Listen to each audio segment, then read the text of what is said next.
What you are about to hear will expose the secret code hidden inside reggae's greatest bass lines. These grooves were engineered to do something to your body and mind that the industry never wanted you to discover. The final bass line on this list contains a hidden message so powerful it was almost erased from history. You must stay until the end to feel its true effect. Aston family man Barrett did not merely play the bass. He summoned gravity. The weight of his notes did not fall through the body, they rose from beneath it, as though the ground itself were speaking. He approached the instrument the way ancient priests approached altar drums, with seriousness, dignity, and the awareness that he was communing with something older than himself. When he played behind Bob Marley, he was not accompaniment. He was the soil out of which Marley's voice grew. Without him, the message would hover like smoke. With him, it moved like marching feet toward deliverance. And yet his journey did not begin with fame and unity. It began in Kingston studios, where long hours meant learning discipline, where musicians became prophets without knowing it, where a single riff could become eternal. He was not alone. Robbie Shakespeare appeared like a storm that had been waiting centuries for the right weather. Where Aston Barrett carved bass like sculpture, Robbie struck with fire. His tone rattled the marrow. He played with aggression, with hunger, with a ferocity that felt like the earth cracking open to reveal molten truth beneath. He and Sly Dunbar forged rhythms that felt like prophecy, drum, and bass. No longer a support system, but the throne itself. In tracks that rolled like thunder across the Caribbean and beyond, Robbie's bass did not explain the world. It challenged it. It forced the listener to feel before thinking, to surrender before understanding. Fully Fullwood stepped into this lineage like a storyteller who didn't need voice. His bass lines did not shout, they persuaded. He moved melodies through the body quietly, confidently, without spectacle, the way rivers reshape stone without ever raising their voice. When he underpinned Dennis Brown, the song did not travel, it glided. The groove became a road, glossy and warm. The type of rhythm that makes the listener believe they have always known it, even before the first note. He had the rare gift of making simplicity feel miraculous. Lloyd Parks carried another kind of wisdom entirely. His playing was not aggressive, not grand, not decorative. It was devotional. Each note felt as though it had been chosen after long contemplation. He played silence as much as sound. He understood that space is sacred, that breath is part of music, just as tone is. In songs where others would crowd the measure, he stepped back, allowing the bass to become the floor upon which voices walked gently. It was not weakness, it was restraint. It was mastery disguised as humility. When George Fully Fullwood laid down the foundation for Westbound Train, the music did not simply mimic the movement of a locomotive. It became the locomotive. It called to movement. It urged departure. It carried the longing of every traveler, every migrant, every soul searching for a place where dignity lives. His bass walked with the patience of those who have said many goodbyes and survived every one. In Declaration of Rights, the bass became lamentation and courage at once. George Fullwood did not play sadness, he played endurance. Every note fell like a slow, heavy footstep on the long road through injustice.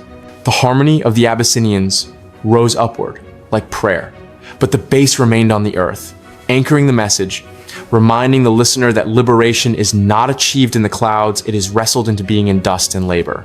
And then there was King Tubby Meets the Rockers Uptown, where Robbie Shakespeare's bass struck like a warning drum before the arrival of something inevitable. His tone was not round, not warm. It was sharp-edged, electric, charged with tension. It marched forward with purpose, unafraid, unwavering. This was not the bass of peace. This was the bass of confrontation. The bass of history refusing to be silent. The bass of revolution sharpening its spear. Meanwhile, behind the haunting falsetto of Junior Mervyn in Police and Thieves, Boris Gardner played a line that crawled like smoke through alleys, heavy with danger. It was not fear in his bass, it was awareness. It was the sound of a city that knows mayhem and has learned to survive in its shadow. The line did not scream. It haunted. It lingered. It refused to leave the bone.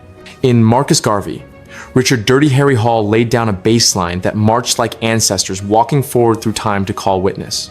His repetition was ritual. His rhythm was invocation. The groove did not change because the message did not change. The struggle was constant, ancient, cyclical. The bass reminded listeners that the fight for dignity is older than the recording studio. It is the oldest human inheritance. In I Need a Roof by the Mighty Diamonds, Lloyd Parks carried Longing the Way one carries fragile hope with tenderness, but not fragility. His bass wrapped the harmonies like shelter. It did not beg. It held. It supported. It sustained. Through all these songs, a truth emerged. Reggae is not carried by the voice of the singer alone. The singer delivers the word, but the bass delivers the soul of the word. The world often celebrates melody, forgetting the foundation that allows melody to stand. But the prophets of the bass understood something deeper. Melody is memory. Bass is belonging. Bass is the body remembering itself. Bass is the earth humming back. Bass is the ancestor speaking through vibration. Bass is survival translated into sound. These musicians did not simply accompany history, they anchored it. He continued, because the work was not merely performance, it was inheritance. The lineage of these bass players stretched far beyond the names remembered in liner notes. Their hands became archives of struggle and celebration. The grooves they carved into the air did not fade when the sound stopped. The bass was the bridge between human and earth. The guitar and organ were not decoration. They were wind and light. But all of it waited for the bass to decide how the song would breathe. Family Man did not rush. He listened, not to the room, not to the singer, but to something older. When his hands touched the strings, the groove did not emerge, it was revealed. He learned early that bass in reggae is not a companion to the drum. It is the other half of its body. The relationship between drum and bass in reggae is not technical, it is spiritual. The drum calls, the bass answers. The drum pushes, the bass roots, the drum strikes time. The bass stretches time until it feels like eternity. And when the bass lands on the one drop, when the kick falls away and the snare becomes heartbeat, the entire universe exhales. Robbie Shakespeare took that understanding and sharpened it into iron. Where Barrett sculpted gravity, Robbie sculpted danger. He was not interested in polite rhythm. His bass rolled like thunderclouds gathering over hills. He made the strings sound like prophecy spoken from the pit of the earth. His lines were not peaceful, they were warnings. They said, something is coming. Something must change. Something has been denied too long. His tone did not sit in the background. His tone seized the air. It held the listener still. It demanded witness. When Sly Dunbar struck his drums alongside Robbie's bass, the rhythm did not simply guide movement, it issued commandments. Their music told bodies that freedom is not merely philosophical, it is physical. It must be felt in bone. It must be lived. Fully Fullwood carried another lesson. He understood joy, not the loud, celebratory joy of carnival, but the quiet joy of endurance. The joy of knowing that even in hardship, the spirit has not broken. His bass lines rolled warm, patient, graceful, like the rocking of a boat on calm water at dawn. When Dennis Brown sang, the bass did not compete. It lifted. It offered a floor without weight. A foundation that felt like being held. Fully Fullwood played like someone who knew love, not as spectacle, but as continuity. His tone said, you will survive this day, and the next, and the next.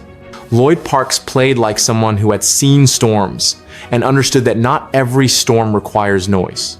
His bass lines curved, slow, thoughtful, deliberate, like someone who has learned to look into the future not with fear, but with clarity. His playing had silence in it, and that silence mattered. The silence was breath. The silence was room for reflection. And when the bass lands deep enough to make the ribcage tremble, what you are feeling is not sound alone. It is history speaking through vibration. It is ancestry reclaiming space. It is spirit remembering itself. The bass is not background. The bass is the truth. And reggae in its heart, has always been the music of truth. Tell me which of these bass lines hit you the hardest. Let me know which one you think is the most underrated of all time. Share the name of a bass line that you believe should have been on this list. I am reading all your comments down below. Follow for more secrets behind the world's most powerful music.